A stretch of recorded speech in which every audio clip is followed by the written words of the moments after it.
आग की कोई ऐसी गुप्त सेटिंग जिसे उन्होंने ऑन कर रखा है और आपने ऑफ। आज हम उस रहस्य से पर्दा उठाने जा रहे हैं जो वेदों से लेकर क्वांटम फिजिक्स तक सबने माना है, लेकिन आपको कभी बताया नहीं गया। दोस्तों, इस गहरे और रहस्यमयी सफर पर चलने से पहले एक बहुत जरूरी डिस्क्लेमर देना चाहूंगा कि ये वीडियो पूरी तरह से शैक्षिक, दार्शनिक और आध्यात्मिक उद्देश्यों के लिए बनाया गया है। इसे किसी भी प्रकार की जल्दी अमीर बनने की स्कीम या वित्तीय सलाह यानी फाइनेंशियल एडवाइस के रूप में ना लें, क्योंकि असली सफलता कर्म, जेस्ट और निरंतर प्रयास से ही मिलती है। अब जरा गहराई से सोचिए, हम जिस ब्रह्मांड में रहते हैं वो सिर्फ पत्थरों और गैसों का गोला नहीं है, बल्कि एक जीवित ऊर्जा का समुद्र है। एल्बर्ट आइंस्टाइन ने साबित किया था कि दुनिया की हर चीज, यहां तक कि आपका शरीर और आपकी जेब में रखा पैसा भी अंततः एक ऊर्जा यानी एनर्जी ही है। लेकिन क्या आप जानते हैं कि यह ऊर्जा एक विशेष नियम पर काम करती है जिसे हमारे प्राचीन ऋषियों ने हजारों साल पहले ही समझ लिया था। समस्या यह है कि हम पैसे को एक कागज का टुकड़ा समझते हैं, जबकि वास्तव में धन एक फ्रीक्वेंसी है, एक तरंग है। अगर आपका रेडियो 93.5 पर सेट है तो आप 98.3 के गाने नहीं सुन सकते। ठीक वैसे ही अगर आपका दिमाग गरीबी की फ्रीक्वेंसी पर सेट है तो आप चाहे कितनी भी मेहनत कर लें, अमीरी का संगीत आपके जीवन में कभी नहीं बज पाएगा। अब इसे थोड़ा विज्ञान और मनोविज्ञान के नजरिए से समझते हैं, जो आपको हैरान कर देगा। आधुनिक न्यूरोसाइंस ने खोज की है कि हमारे दिमाग में एक रेटिकुलर एक्टिवेटिंग सिस्टम यानी RAS होता है, जो एक फिल्टर की तरह काम करता है। ये सिस्टम वही चीजें आपको दिखाता है जो आप मानते हैं, न कि जो आप चाहते हैं।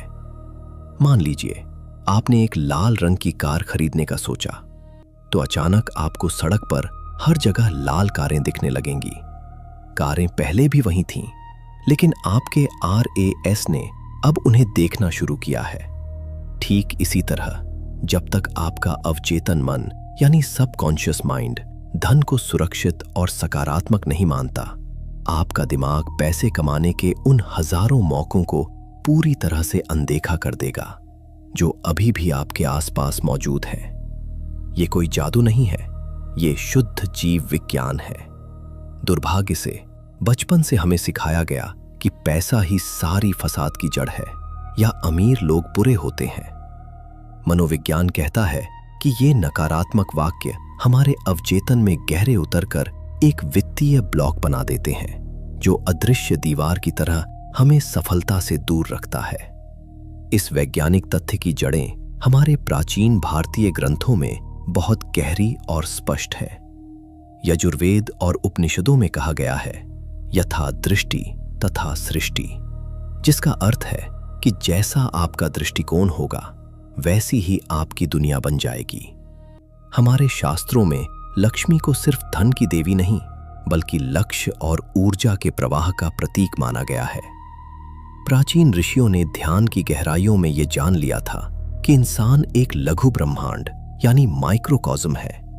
जो कुछ भी बाहर है वो पहले अंदर घटित होता है, जिसे हम आज लॉ ऑफ अट्रैक्शन कहते हैं। वो असल में संकल्प शक्ति का ही एक रूप है, जिसका जिक्र वेदों में बार बार आता है। जब आप अभाव यानी स्कार्सिटी की भावना में जीते हैं, तो आप ब्रह्मांड को यह संकेत भेज रहे होते हैं कि मेरे पास कमी है, और ब्रह्मांड उस कमी को और बढ़ाकर आपके पास वापस भेज देता है। ये एक गूंज यानी एको की तरह काम करता है। आप जो चिल्लाएंगे वही लौट कर आएगा। क्या आप भी जाने अनजाने में इसी कमी को अपनी ओर खींच रहे हैं? कमेंट बॉक्स में यस लिखें अगर आपको लगता है कि कभी कभी आपकी अपनी सोच ही आपकी रुकावट बन जाती है। लेकिन यहाँ एक बहुत बड़ा पेंच है जहां अधिकतर लोग गलती करते हैं, और ये जानना आपके लिए बेहद जरूरी है। लोग सोचते हैं कि सिर्फ सकारात्मक सोचने से पैसा आ जाएगा, लेकिन ये आधा सच है, और आधा सच झूठ से भी ज्यादा खतरनाक होता है। अगर आपका चेतन मन यानी कॉन्शियस माइंड बोल रहा है मैं अमीर हूं, लेकिन अवचेतन मन में डर बैठा है कि बिल कैसे भरूंगा, तो ये एक मानसिक युद्ध यानी कॉग्निटिव डिसोनेंस पैदा करता है। ये वैसा ही है जैसे आप गाड़ी का एक्सेलरेटर भी दबा रहे हैं और ब्रेक भी।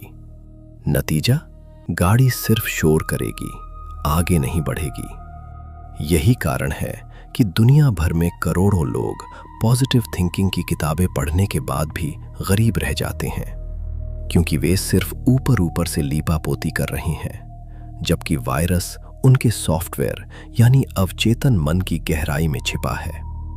उस वायरस को निकालने के लिए आपको अपने दिमाग की तरंगों यानी ब्रेन वेव्स को बदलना होगा। अब सवाल ये उठता है कि हम उस वायरस को कैसे निकालें और अपने दिमाग को अमीरों वाली फ्रीक्वेंसी पर कैसे सेट करें। दोस्तों, इसका जवाब आपके सोने और जागने के समय में छिपा है। हमारे दिन के 24 घंटों में एक ऐसा जादुई समय होता है जिसे विज्ञान थीटा स्टेट कहता है और अध्यात्म इसे ब्रह्म मुहूर्त या संधि काल से जोड़ता है। ये वो समय है जब आपका चेतन मन सो रहा होता है, लेकिन अवचेतन मन पूरी तरह जागृत होता है। यही वो खिड़की है जब आप अपनी किस्मत को दोबारा लिख सकते हैं। लेकिन 99% लोग इस समय का इस्तेमाल गलत विचार सोचने में या मोबाइल देखने में बर्बाद कर देते हैं, जिससे वे अनजाने में अपनी गरीबी को और पक्का कर लेते हैं। वो कौन सा समय है और उस दौरान आपको ठीक 5 मिनट क्या करना है जो आपके डीएनए तक को बदल सकता है? ये एक ऐसी गुप्त विधि है जिसे इतिहास के महानतम राजाओं और आज के अरबपतियों ने छुपा कर रखा है। तैयार हो जाइए, क्योंकि आज मैं आपको वो सटीक तकनीक बताने वाला हूं। तो वो जादुई समय कौन सा है? वैज्ञानिक ईईजी मशीनों ने सिद्ध किया है कि सोने से ठीक 20 मिनट पहले और सोकर उठने के ठीक 20 मिनट बाद हमारा दिमाग थीटा स्टेट में होता है। ये वही अवस्था है जिसमें छोटे बच्चे अपनी शुरुआती 7 साल की उम्र तक रहते हैं। इसीलिए वे किसी भी भाषा या आदत को इतनी जल्दी सीख लेते हैं। थॉमस एडिसन और सैल्वाडोर डाली जैसे महान आविष्कारक इसी अवस्था का इस्तेमाल अपने नए विचारों को खोजने के लिए करते थे। इस समय आपका तार्किक दिमाग यानी लॉजिकल माइंड, जो हर बात पर नहीं, ये संभव नहीं है या मेरे पास पैसे नहीं है का तर्क देता है, वो शांत हो जाता है। ये समय आपके अवचेतन मन के एडमिन पैनल का पासवर्ड डालने जैसा है।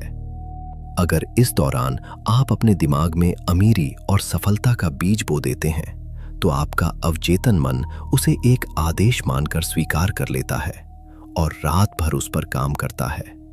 ठीक वैसे ही जैसे एक कंप्यूटर बैकग्राउंड में सॉफ्टवेयर अपडेट करता है। हमारे ऋषियों ने हजारों साल पहले बिना किसी मशीन के इस विज्ञान को जान लिया था, जिसे वेदों और उपनिषदों में संधि काल या ब्रह्म मुहूर्त का महत्व दिया गया है।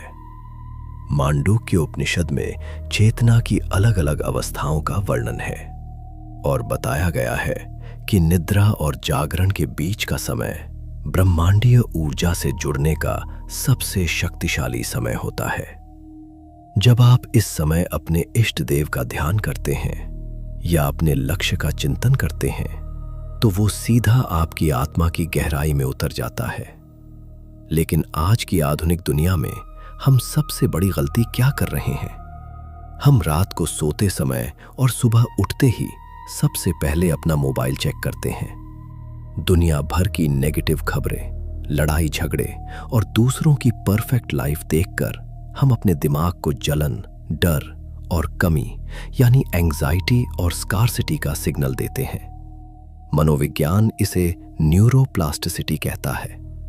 जब आप सोने से पहले किसी चिंता या डर के बारे में सोचते हैं, तो आप अपने दिमाग के न्यूरॉन्स को उसी डर के ढांचे में ढलने के लिए मजबूर कर रहे होते हैं। सोचिए, एक किसान अपनी उपजाऊ जमीन में जहरीले बीज बो रहा है और उम्मीद कर रहा है कि फसल मीठे फलों की होगी।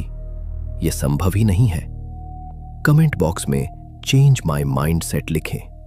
अगर आप आज से ही सोने से पहले मोबाइल छोड़ने का वादा